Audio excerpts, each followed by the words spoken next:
Baik pemirsa, kembali saya Silve menyapa Anda di sesi yang kedua di program podcast Suaranet. Dan dua narasumber kami masih setia di studio mini podcast Suaranet. Kembali saya ke Patrick ya, Mas Patrick yang sudah menciptakan lagu, lalu saat Joe, ini ya. akan Joe yang Joe, untuk lagu menciptakan. ini Joe. Nah sebentar lagi kita akan launching dan dia akan menyanyi secara live di sesi yang terakhir. Baik, kira-kira ya, Patrick sendiri melihat peluang-peluang yang kemudian bisa diciptakan ya terkait dengan munculnya lagu bertema Natal ini. Lalu tema-tema apa kemudian yang diusung dalam syair-syair yang kemudian itu diflurkan dalam bentuk lagu? Ya baik, lirik dalam lagu Gilang Waum Tamur ini pesannya kalau menurut saya cukup dalam sekali. Yang pertama, temanya memang sengaja kita buat sejalan dengan tema Natal tahun ini.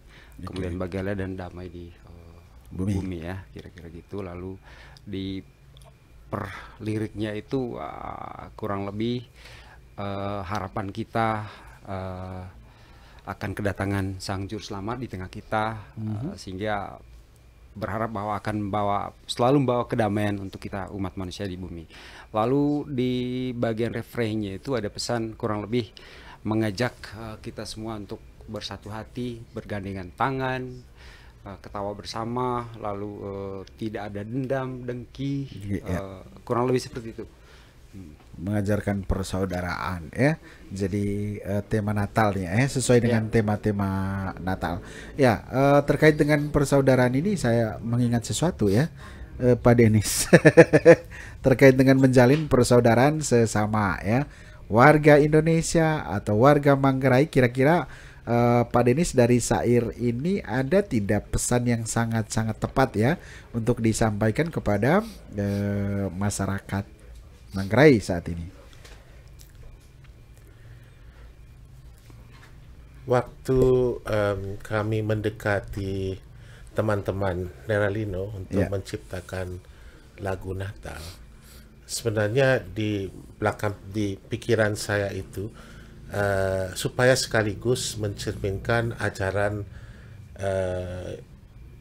dari Sri Paus Fransiskus itu Fratelli Tutti, justru mengenai persaudaraan. Karena damai itu hanya bisa kita bangun kalau kita merasa antara sesama itu menganggap antara sesama itu sebagai saudara. Tidak mungkin kita bisa damai kalau kita tidak anggap bahwa saya dengan Pak Silvi dengan Pak Patrick bukan saudara. Bukan saudara. Ya, lalu itu harus dulu kita bangunkan perasaan seperti itu. Lalu saya rasa pesan itu yang kita mau sampaikan itu sebagai dasar untuk hidup secara damai. Ya. Lalu pesan itu saya rasa sudah sudah disampaikan dengan lagu yang diciptakan oleh teman-temannya. Ya, mengajarkan persaudaraan. Kalau tema Natal tahun ini apa temanya? Kemuliaan bagi Allah dan damai di bumi ya. Ya, itu damai ya. Damai. Jadi, damai itu dia pesannya. Pesannya. Ya. Lalu dari segmennya untuk genre musiknya itu segmen yang mana saja atau all segmen? Dia tidak terpilah kecil, dewasa atau apa? Seperti apa? Sengaja kita pilih beat yang ringan, easy listening biar pesannya mudah dicerna. Segmennya tidak dibatasi umur, semua kalangan dia masuk. Jadi kita tidak survei tapi kita yakin bahwa irama-irama seperti ini yang ngebeat ringan seperti ini yang mudah dicerna oleh penikmat musik Manggarai. Jadi tidak terbatas pada segmen tertentu ya, misalkan dewasa atau orang tua. Nah Pak Denis, ini kan teman-teman PLN ya sudah sering mensupport ya teman-teman di Kabupaten Manggarai lebih khususnya terkait dengan pembangunan yang kemudian itu dalam bentuk CSR-nya PLN. Nah lalu kemudian ini kan hanya Neralino saja. Nah ketika kemudian besok ada kelompok-kelompok lain ya yang kemudian itu misalkan mengajukan permohonan untuk melakukan yang sama, teman-teman dari PLN seperti apa menanggapinya? Saya sebenarnya sebagai konsultan, saya tidak bisa menjawab 100% atas nama PLN. Tetapi saya rasa PLN terbuka kalau kita bicara dari sisi CSR. PLN sangat terbuka untuk membangun kemitraan. Kemitraan, karena pasti itu ada pihak-pihak tertentu yang profesional dalam bidang-bidang tertentu ya, yang sudah bergerak di bidang itu, mereka sudah menguasai, familiar. Lalu pasti mereka itu ada punya kelebihan-kelebihan itu. Nah, kalau PLN itu bisa partner, bermitra dengan mereka, itu akan membangun sesuatu sinergi yang pasti sangat saling menguntungkan. Saya rasa begitu. Ini kebetulan dengan teman-teman musisi. Tapi yang saya tahu itu PLN juga pernah membangun kemitraan dengan kelompok di sini di Kecamatan Langkerembong, itu kelompok yang menanam tanaman hortikultura, tanaman sayur-sayuran di kecamatan di sini di Kota Ruteng, yang pengalaman itu dibawa sampai ke Satarbese dan ternyata itu booming sekali. Di mana itu saya lihat bahwa masyarakat di sana tidak biasa, memang untuk makan sayur kan biasa makan sayur, dipetik daun ubi atau apa, tapi untuk menanam macam-macam sayur itu belum biasa. Dan waktu pengalaman itu dibawa kepada mereka, itu ternyata sangat bagus. Mereka sambut dengan baik, dan ternyata saya lihat usaha-usaha mereka itu juga cukup menguntungkan. Lalu saya rasa itu PLN terbuka lah untuk membangun kemitraan yang saling menguntungkan. Apalagi kalau ini bisa membantu dalam pemberdayaan masyarakat setempat. Saya rasa tidak rugi kalau kita membuat. Iya, tidak. Pasti saling menguntungkannya. Terima kasih. Hubungan simbiosis mutualisme ya. Saling menguntungkan. Artinya ya, besok ya harapannya Mas Patrick, misalkan lagunya itu booming ya.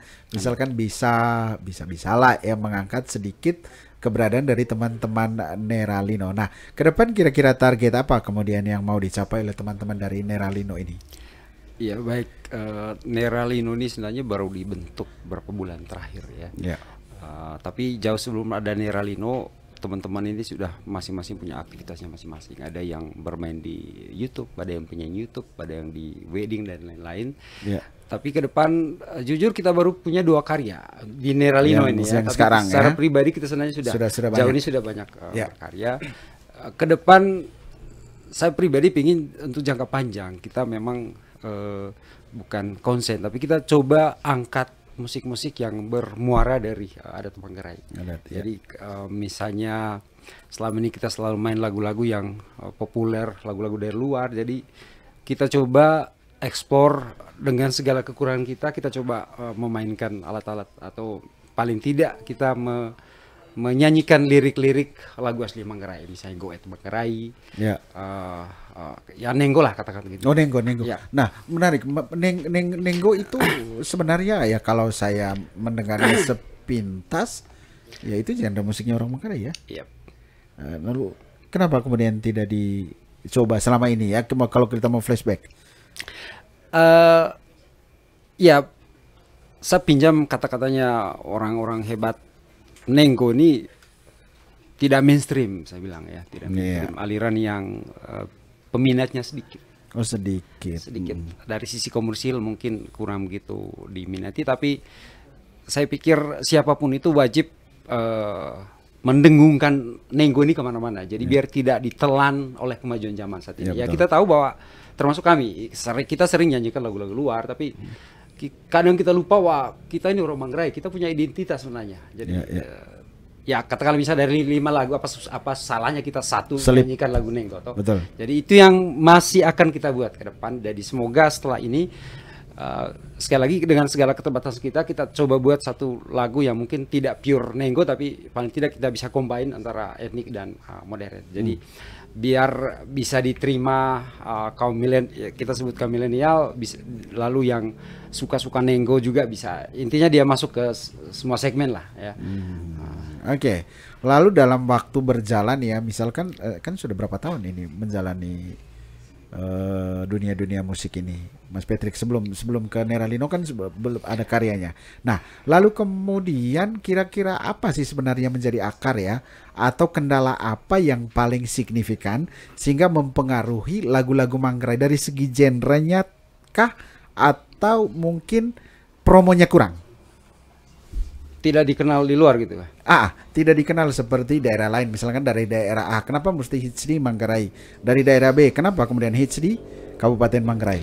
Iya, kalau kita flashback ke belakang, lagu Ambon itu sangat merajai pangsa Manggarai, lagu Manado, lagu Papua. Jadi saya pikir sudah waktunya lagu Manggarai dikenal di luar. Tapi saya pikir teman-teman lain sudah mulai. Jadi pelan-pelan lagu Manggarai sudah mulai dikenal di luar. Saya pikir teman-teman selain Neralino sudah mulai bergerak. Dan kita bisa buka YouTube, sudah banyak lagu Manggarai yang tenar sampai ke Mamere, sampai ke Jakarta, sampai ke Papua. Tapi kalau omong soal genre, memang alirannya memang campur-campur ya. Tidak. Kalau untuk pure etik memang belum ada. Sejauh ini menurut saya hanya Kakak Ivanis Sorman yang konsisten dengan jalurnya. Jadi teman-teman yang masih muda saya pikir ada sih yang mulai, tapi mungkin ya bisa dibilang kurang apa ya, kurang gencar, atau mungkin setelah buat single hari ini besok kembali ke hobinya lagi, misalnya mainin lagu-lagu yang modern gitu. Ya mungkin itu tadi mungkin kurang apa ya, kurang diminati ya. Tapi saya pikir sudah seharusnya kita memperkenalkan identitas kita. Cuman caranya gimana, itu tantangan kami ke depan. Butuh proses ya. Butuh metode khusus juga. Ya, baik pemirsa, kita sudahi dulu untuk sesi yang kedua di podcast Suaranet bersama dua narasumber kami. Ada Pak Denis dan juga Mas Patrick ya, yang membawakan single lagu Natal dengan judul Gelang Cinta Mori. Kita akan kembali di sesi yang terakhir. Jangan kemana-mana, tetap bersama kami di podcast Suaranet.